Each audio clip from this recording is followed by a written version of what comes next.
ओम शांति।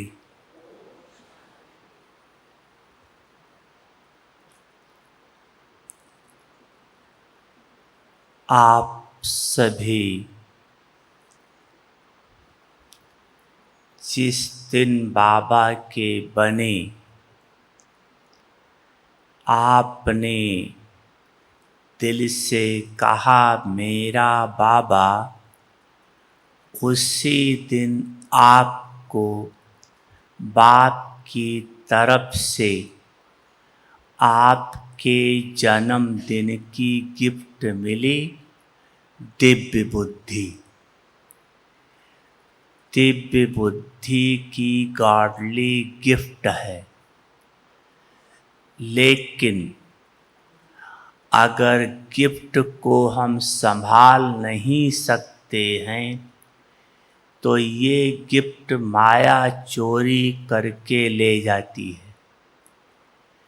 बाप ने तो दिया है, लेकिन संभालना आत्मा का काम है। तो दिव्य बुद्धि जिस ब्राह्मण की है, वो ब्राह्मण अष्ट में अवश्य आएगा, क्योंकि दिव्य बुद्धि ही सभी प्राप्तियों का साधन है। क्योंकि परमात्मा दिव्य है। दिव्य के साथ अगर बुद्धि दिव्य नहीं है तो कनेक्शन जुट नहीं सकता है, प्राप्ति हो नहीं सकती है। तो प्राप्ति करने के लिए सबसे पहले बुद्धि को दिव्य बनाना जरूरी है। ऐसे तो कहते हैं मन मना भव, मन को भगवान में लगाओ, लेकिन मन को भगवान में लगाने में बुद्धि ही सहयोग देती है। अगर बुद्धि सहयोग ना दे तो मन मना भव हो ही नहीं सकते। मन का काम है संकल्प करना। आपने संकल्प किया कि मुझ आत्मा को बाबा को याद करना है। परम धाम में या सूक्ष्म वतन में या साकार वतन में बाबा को याद करना है। अब जहाँ संकल्प किया, मान लो परम धाम में बाबा को याद करना है, तो बुद्धि निर्णय देती है कि हाँ, परम धाम में याद करना राइट है, करना ही है। ये निर्णय देने का काम बुद्धि का है। वहाँ का विजन देना, परम धाम कैसा है, कैसी वहाँ आत्माएं रहती हैं, कहाँ बाबा रहता है, ये सब विजन बुद्धि देती है। और जब बुद्धि निर्णय देती है ये करो, तब मन उस पर संकल्प आगे चलाता है। तो मन को भी कंट्रोल करने वाली बुद्धि है। अगर बुद्धि दिव्य है तो मन को कंट्रोल कर लेगी, दिव्यता के रास्ते पर ले आएगी। अगर बुद्धि दिव्य नहीं है तो मन अपना मनमानी करेगा और बुद्धि भी उसका सहयोग देगी। अगर दिव्य नहीं है तो वर्तमान समय वायुमंडल के आधार से मन का भटकना सहज है, क्योंकि बुद्धि दिव्य क्यों नहीं बन रही है, इसका 3 कारण है। चंचल मन, भटकती बुद्धि और पुराने संस्कार। ये 3 चीज के कारण बुद्धि दिव्य नहीं बन पा रही है। चंचल मन, भटकती बुद्धि और पुराने संस्कार, ये 3 बुद्धि को दिव्य बनाने में रुकावट है। अब चंचल मन तो है ही है। चंचल मन की तुलना किससे की गई है? घोड़े से। बंदर भी चंचल है, लेकिन बंदर से ज्यादा चंचल घोड़ा है। क्यों? कहते न, घोड़े के समान मन भागता है। घोड़े का उदाहरण इसलिए दिया जाता है कि घोड़ा कभी भी 1 मिनट भी शांति से बैठता नहीं है। किसी ने घोड़े को बैठे हुए देखा है? नहीं, बैठता ही नहीं। तो जैसे घोड़ा 1 सेकंड भी बैठता नहीं है, ऐसे मन 1 सेकंड भी शांत नहीं रहता है। अगर चंचल है तो स्वप्न में भी चंचलता करता रहेगा, इधर उधर के स्वप्न आते रहेंगे। तो ऐसे चंचल मन को दिव्य बुद्धि ही कंट्रोल कर सकती है। आप भले योग लगाने की कोशिश करो, लेकिन अगर चंचल मन है तो योग लगेगा नहीं, मन भटकता रहेगा। तो मुख्य आधार है बुद्धि को दिव्य बनाना। बुद्धि सबके पास है, सिर्फ दिव्य बनाने की बात। अज्ञान काल में भी देखो, सारा मदार बुद्धि पर ही है। अज्ञान काल में भी अगर कोई पढ़ने लिखने में अच्छा है तो कहेंगे इसके पढ़ाई में इसकी बुद्धि तेज है। पैसा कमाता है, पैसा कमाने में इसकी बुद्धि तेज, मतलब मदार बुद्धि पर ही आता है। कहेंगे इसकी बुद्धि डल है, या इसकी बुद्धि बहुत अच्छी है, या चालाक बुद्धि वाला है। चालाक मन वाला नहीं कहते, चालाक बुद्धि वाला है। जो टाइटल दी जाती है बुद्धि पर दी जाती है, इसलिए बुद्धि को दिव्य बनाना बहुत आवश्यक है। अब प्रश्न है, बुद्धि दिव्य बन कैसे सकती है? क्योंकि ब्राह्मण जीवन में बुद्धि को दिव्य बनाना बहुत बहुत बहुत आवश्यक है। तो बुद्धि को दिव्य बनाने के लिए 5 बातें ध्यान में रखना है। उन 5 पर अटेंशन ले आओ तो बुद्धि दिव्य बन सकती है। पहली बात है, बुद्धि को भगवान के आगे समर्पण कर दो। देह भान की बुद्धि बुद्धि समर्पण करो, दिव्य बुद्धि का वरदान लो। दूसरी बात है, अपने को श्रीमत प्रमाण चलाओ। अपने को श्रीमत प्रमाण चलाओ।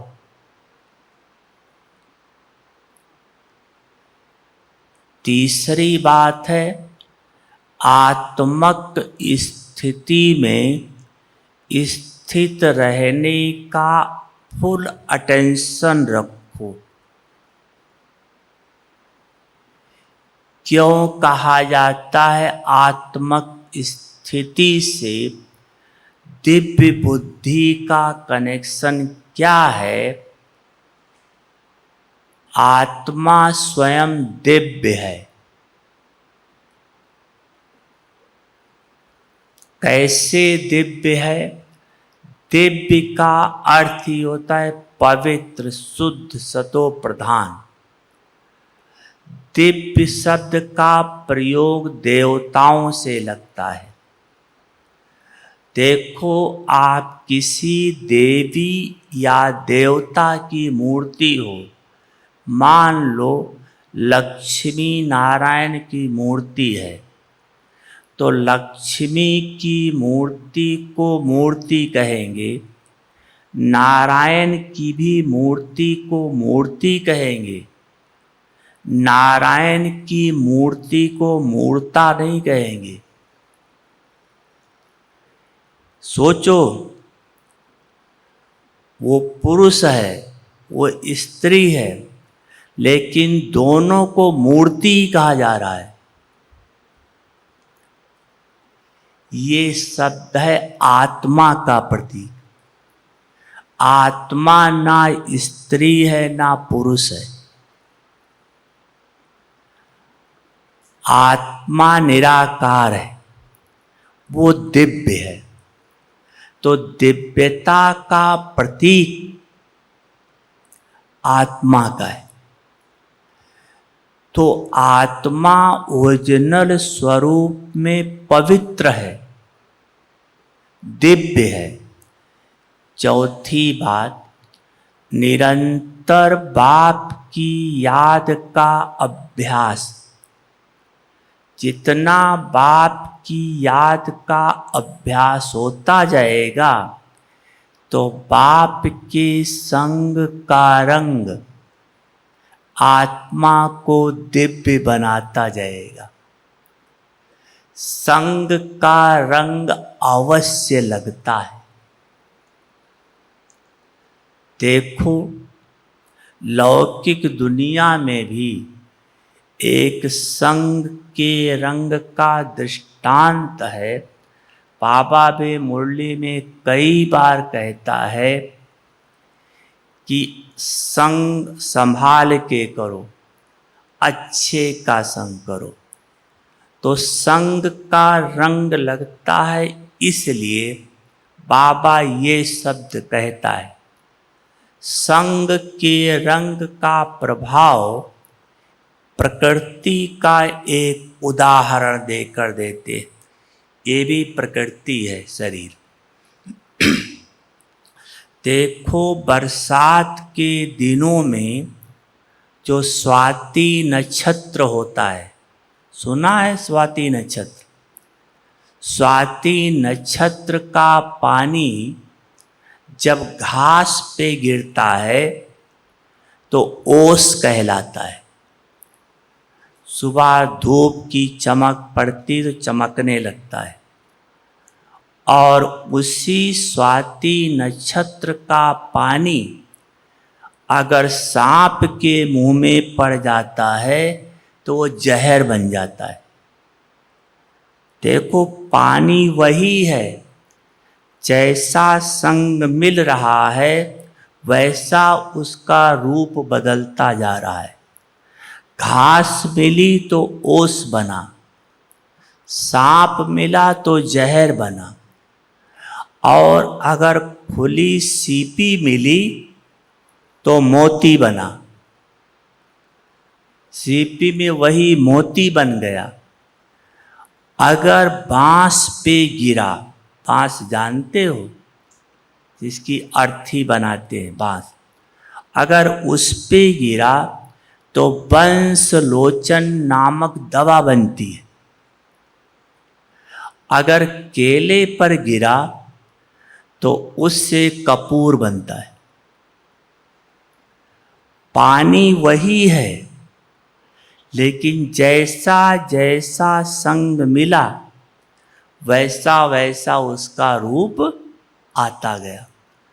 तो अगर आत्मा को परमात्मा का संग मिला तो कैसी बन जाएगी? परमात्मा के समान चमकने वाली बन जाएगी, पवित्र शुद्ध बन जाएगी। इसलिए परमात्मा का संग करो, अर्थात निरंतर याद करो। पांचवी बात है कि भोजन बाबा को भोग लगाकर और बाबा की याद में एक एक ग्राही आप खाओ, क्योंकि भोजन का, अन्न का प्रभाव मन पर बहुत पड़ता है। हम सब इसीलिए बाहर का नहीं खाते हैं। अब तो बहुत लूज हो गया है। पहले हम सब ज्ञान में चले थे 72 या उस समय की बात, या इसमें भी जो पुराने होंगे। अगर कोई हैंड पंप अज्ञानी चलाता था, हैंड पंप, तो भी पानी नहीं पीते थे। अपने हाथ का या बीके चलाए तो पिएंगे। और आज तो लिम्का, कोका कोला, पता नहीं क्या क्या खाते पीते। और जैसा खाने पीने में लूज हो गए हैं, वैसे बुद्धि हो गई।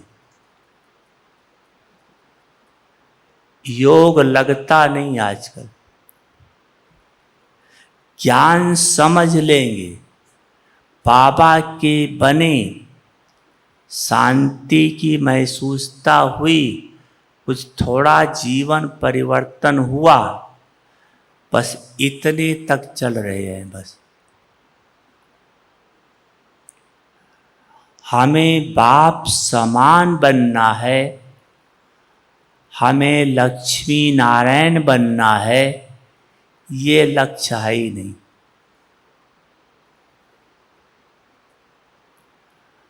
हाँ, बाबा को याद करना है, मुरली रोज सुनना है, यथाशक्ति यज्ञ में सेवा करनी, वो भी किससे?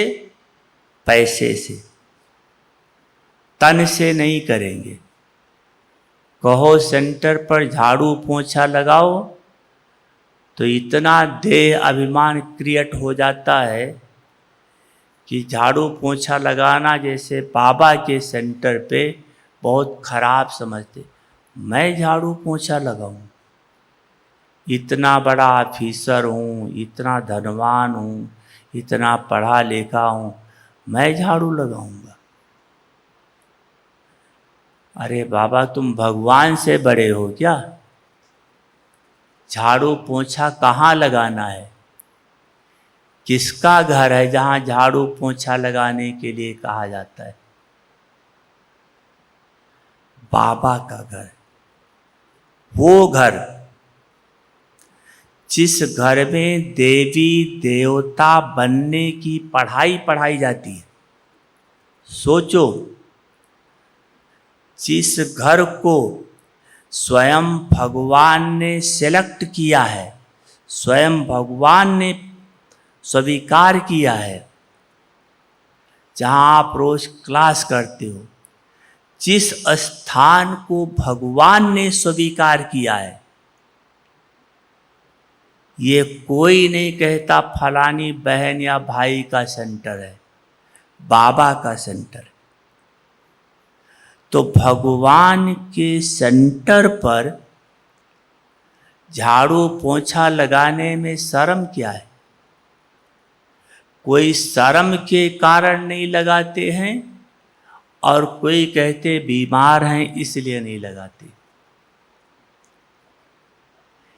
जो बीमार हैं आप जाकर यहाँ या सेंटर पर जाके करके देखो, आपको थोड़ी बीमारी है, आप सेंटर पर कर्मणा सेवा करके देखो, आपकी वो बीमारी खत्म हो जाती है या नहीं? खत्म हो जाएगी। क्यों? सेवा किया तो सेवा के रिटर्न में जिसके कारण आपको बीमारी लगी थी, वो सेवा करने के कारण खाता खत्म हो गया, आप ठीक हो गए।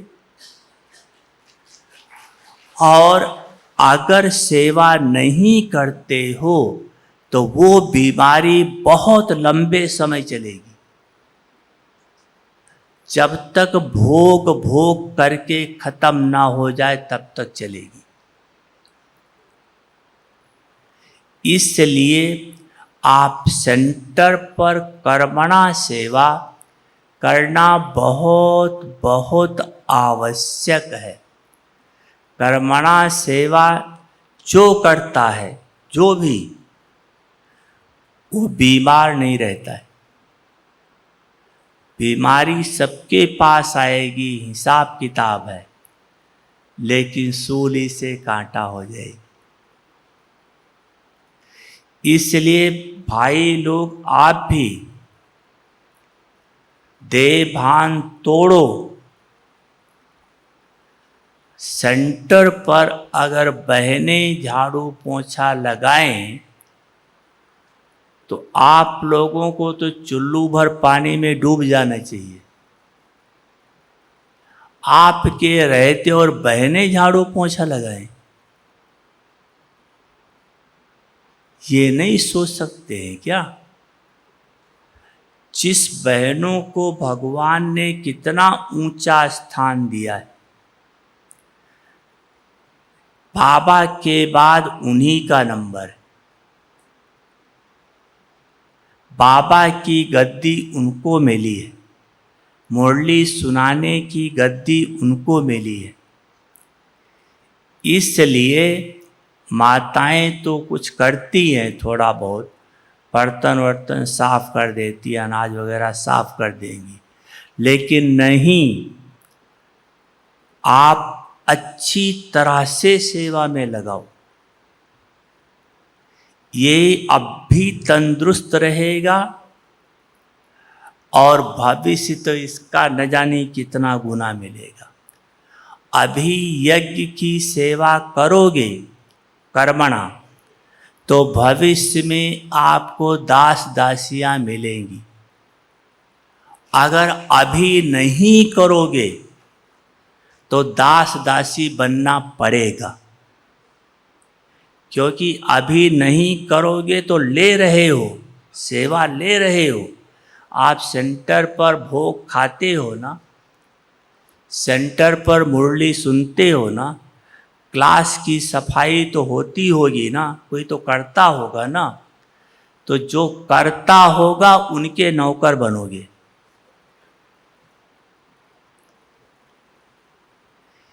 इसलिए अभी करो तो दास दासी फिक्स कर लो, नहीं तो दास दासी बनने के लिए तैयार रहो। क्या मंजूर है पांडव? पांडव क्या मंजूर है? बाबा की सेवा, माताएं, ठीक है ना?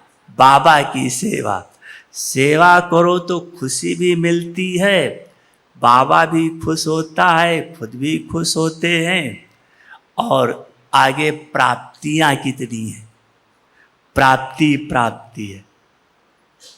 यज्ञ की सेवा देखो, सिख में सरदारों में गुरुद्वारे की कितनी प्यार से सफाई करते, चाहे प्राइम मिनिस्टर हो चाहे राष्ट्रपति, वो भी जा कर के सफाई करता है। ठीक है, तो ये 5 बातें हैं जो बुद्धि को दिव्य बना सकती हैं। तो पहली बात बताई थी, बुद्धि को बाबा के आगे समर्पण करो। किस विधि से समर्पण करो?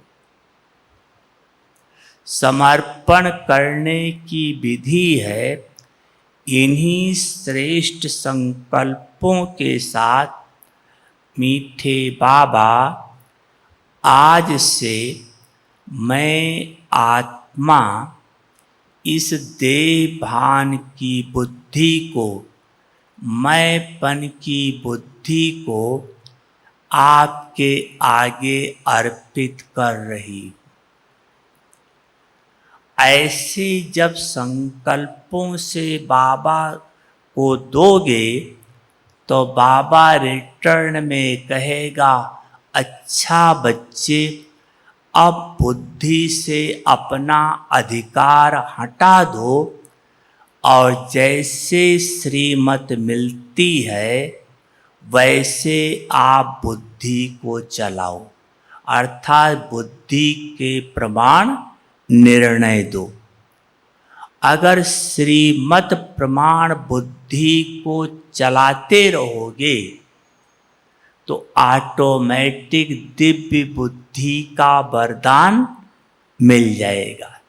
जैसे लौकिक दुनिया में आप पैसा देते हो, सामान लेते हो, तो देना ही लेना है।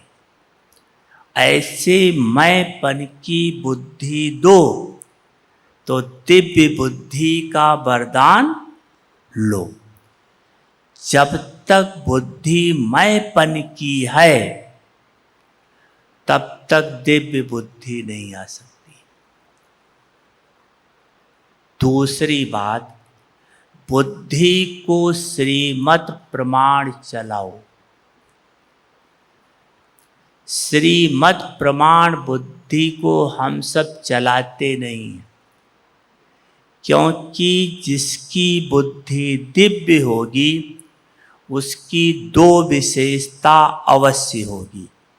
एक, उसको कभी किसी की कमी नहीं दिखाई पड़ेगी, किसी का अवगुण नहीं दिखाई पड़ेगा।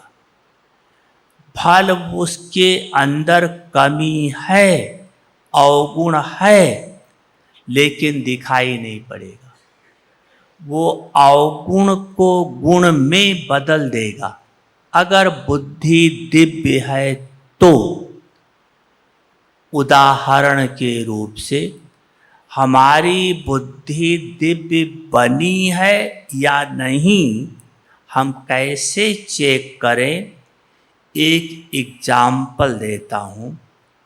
मान लो आप सब हो, आप सबके बीच में प्री टीचर बहने भी है, सब हैं, मान लो, या हमको भी मान लो। देखो, हमने जो क्लास करा रहा हूँ मान लो, और आप हमें थोड़ी देर बाद देखो कि जैसे क्लास करा रहे थे वैसे हम प्रैक्टिकल अपने आप चल नहीं रहे। मान लो जैसा हम क्लास कराया वैसा हम प्रैक्टिकल नहीं चल रहे हैं, तो आपके मन में क्या संकल्प आएगा? यही ना, कहे तो कुछ और रहे थे और है तो कुछ और। आएगा ना मन में संकल्प। अब यह संकल्प आया, माना आपकी बुद्धि दिव्य नहीं। अगर दिव्य बुद्धि होती तो क्या संकल्प आता? अगर दिव्य बुद्धि होती तो संकल्प आता कि हमको बाबा ने क्या कहा है, डोंट ब्रदर एंड सिस्टर सी, भाई बहनों को नहीं देखो, बाप को देखो। अगर भाई बहनों को देखना है, उनके गुण देखो। है बाबा की श्रीमत या नहीं? अगर बुद्धि दिव्य होती तो वहां गुण उठा लेती। आज मान लो हम सुबह योग में नहीं उठे, अगर दिव्य बुद्धि है तो ये संकल्प आता, हो सकता है इसकी तबीयत ज़्यादा खराब हो गई, रात को नींद नहीं आई हो, तो आप उसके बदले ये संकल्प क्यों नहीं उठी, उसके बदले आता बाबा उस आत्मा की भी तबीयत अच्छी हो जाए, बाबा वो आत्मा भी आपके साथ जुड़ जाए, बाबा वो आत्मा भी एकदम ओके हो जाए। दिव्य बुद्धि है तो ये संकल्प आता। अगर दिव्य बुद्धि नहीं है तो क्यों क्या का संकल्प आएगा। या इसका एक उदाहरण हम बाबा का बताते हैं। यहीं अपने डायमंड हॉल में जब बाबा आता था, तो आज भी जब आप मिलने आते हो तो आपको डायरेक्शन दिया जाता है कि बीच में ताली नहीं बजाना, डायरेक्शन दिया जाता है। तो ये उसी समय से चालू हुआ है। तो बाबा आया हुआ था, मुरली चला रहा था, तो कोई इतनी अच्छी पॉइंट आई कि बच्चों ने जोर से ताली बजा दी। थोड़ी देर ताली बज के बंद हो गई, फिर बाबा मुरली चलाने लगा। थोड़ी देर बाद फिर ताली बजी। तो जब ताली बजी तो बाबा ने कहा, बच्चे दोनों हाथ की ताली नहीं बजाओ, करके दिखाया, एक हाथ की ताली बजाने, करके दिखाया। फिर मुरली चलाने लगा। थोड़ी देर के बाद फिर ताली बजी। फिर बाबा ने कहा, बच्चे दोनों हाथ की ताली नहीं बजाओ, आवाज़ हो जाती है, घमासान हो जाता है, ब्राह्मणों का कल्चर शांत है। फिर उसके बाद बाबा मुरली चलाने लगा। उसके बाद फिर जोर से ताली बजी। जब फिर जोर से ताली बजी तो बाबा ने कहा, नहीं बच्चे, आप दोनों हाथ की ताली नहीं बजाओ, बाप को नहीं अच्छा लगता। हम ताली इसलिए बजाते हैं कि बाबा खुश हो जाए। बाबा ने कहा, नहीं अच्छा लगता है। मुरली चलाना शुरू किया, फिर ताली बजी। अब सोचो, स्वयं बाबा मना कर रहा है और उसके बाद भी अगर ताली बजा रहे हैं तो आपके मन में क्या संकल्प आएगा, क्या आएगा? मैं भी वहीं बैठा था, शायद आप रहे होंगे, याद होगा। यही संकल्प आएगा कि जब भगवान मना करता है तो क्यों नहीं मानते। जो भी वॉलंटियर थे सब खड़े हो गए, इशारा देने लगे। तो इधर तो जो आत्माएं बैठी थी, इनके मन में हलचल आ गई संकल्पों की। और उधर बाबा क्या कहता है? बाबा कहता है कि आज बाप दादा मुरली चला रहा है और बीच बीच में बच्चे ताली बजा रहे, जबकि बच्चों को ताली बजाने के लिए मना किया गया है, लेकिन बच्चे इतना उमंग में आ जाते हैं कि अपने को कंट्रोल ही नहीं कर पा रहे हैं, इसलिए ताली बजा रहे हैं। देखो बाबा ने कितना पॉजिटिव लिया उसको,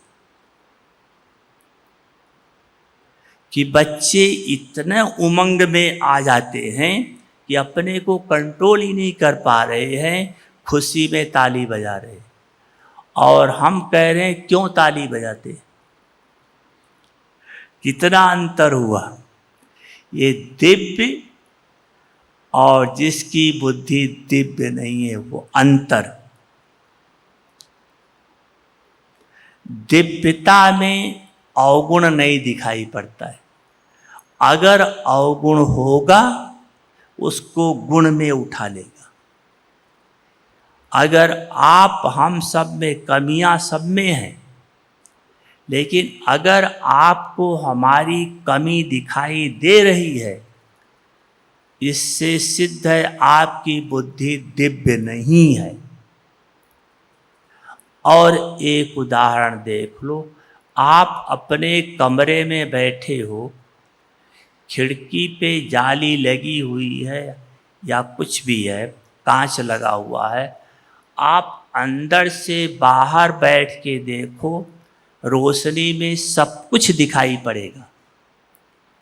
और रोशनी से अंदर देखो तो कुछ नहीं दिखाई पड़ेगा। क्योंकि जो दिव्य है उसको अवगुण दिखाई ही नहीं पड़ता, कालापन दिखाई नहीं पड़ता है। तो अगर अवगुण को मिटाना है तो बुद्धि को दिव्य बनाओ। श्रीमत प्रमाण जजमेंट दो।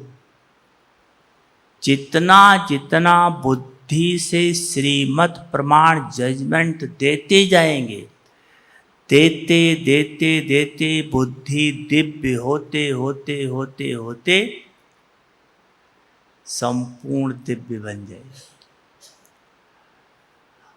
आजकल अपने को चेक करके देखो कि सारे दिन के अंदर श्रीमत प्रमाण हम कितना चलते? 5% बस। क्योंकि बाबा हम सबको सोकर उठने से लेकर सोने तक हर एक चीज की श्रीमत दे रखी है। क्या उस पर चलते हैं? कैसे बैठो, कैसे उठो, कैसे चलो, कैसे व्यवहार में आओ, हर एक चीज की दी हुई श्रीमत, लेकिन नहीं चल पाती। नहीं चलते तो इसका बोझ पड़ता है, और बोझ पढ़ते पढ़ते पढ़ते बड़ी गठरी बन जाती है। और बड़ी गठरी बनी है, उसकी निशानी है। जिसके ऊपर बहुत बड़ी पाप की गठरी चढ़ गई है, उसकी निशानी है कि उसको भगवान के द्वारा, भले क्लास में आता है, योग में आता है, लेकिन भगवान के द्वारा कुछ प्राप्त नहीं कर पाएगा। कैसे? जब वो क्लास में आएगा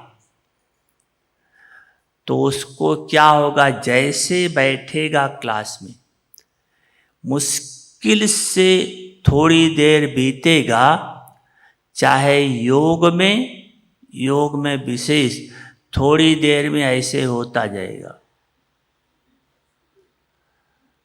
लटक जाएगा कांध, माना नींद आना शुरू हो जाती। अगर नींद है तो कुछ भी भगवान से नहीं प्राप्त कर सकता है।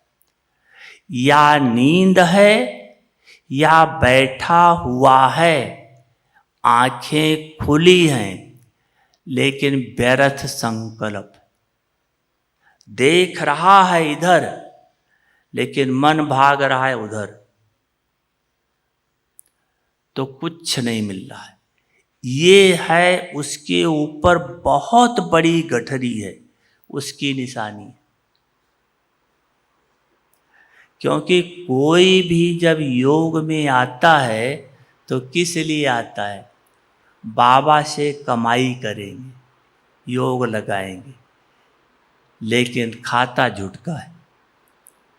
ऐसे मुरली में बैठेंगे मुरली सुनने के लिए, थोड़ी देर तो बैठे रहेंगे, इसके बाद कईयों का तो इतना जोर से झटका आता है कि कलम ऐसे खिंच जाती है, ऊपर से नीचे नीचे तक आ जाती है, झुटका खा जाते हैं। ये सब गठरी की निशानी है, छोटी छोटी अवज्ञाओं का पाप का बोझा है। इसलिए अपने को श्रीमत प्रमाण चलाओ तो आपकी बुद्धि धीरे धीरे दिव्य बनती जाएगी। ठीक है? अच्छा, ओम शांति।